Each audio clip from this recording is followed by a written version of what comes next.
To shi abinda za mu iya ce maka a nan shi ainihin cool water or warm water ai ba ma ɗaya ba ne, shi ruwan sanyi ai cuta ne.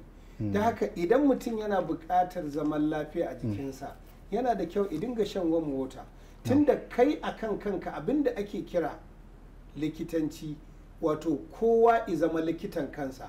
Me yake cutar da shi da mutum kaza ne to ya bar shi, me yake sanya mutum ya zauna lafiya to ya yi shi. Da haka idan har jikinka ina buƙatar kaza ko in ka auna ka yi amfani da shi a lokacin da kai amfani da shi kana samun ingancin lafiya, kar kwakwalwarka ta manta da cewa gafa abin da ike taimakon rayuwarka. Da haka ga Allah ya hore maka wani abu na ilimi, da haka tunda kana da wannan ilimin to kuma hankalinka ya makale a kansa. Haka ne. Magana cewa a baka shawara akan yi kaza ma ai ka riga ka faɗa. In nayi kaza ina samun wahala, in nayi kaza ba na samun wahala. Ba wani abu da za a gaya maka.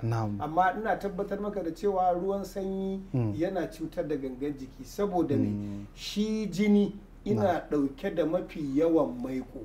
A yayin da ka sha ruwa mai sanyi to maikon cikin jininka ina daskarewa, in ya iya shigewa ta manyan kafofi to in ya je wani gurin za a kananan kafofi ba zai iya shigewa ba, sai ka samu bad cholesterol, shine mummunan maiko idan ga taruwa a hanyar da zai keta zuwa cikin wata gabar amma kuma ya kasa ketawa. Kaga an samu mummunan maiko a fuskar.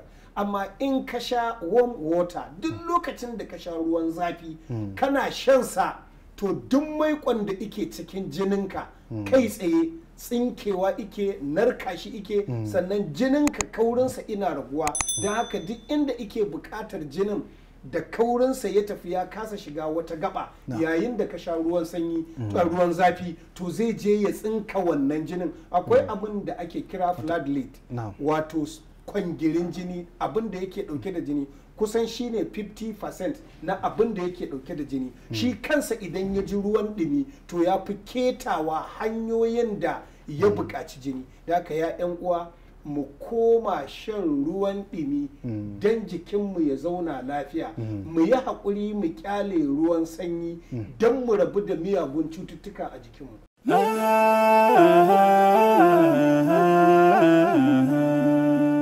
Haske mai leƙa gidan kowa Afirka TV. TV3 tafarkin rayuwa.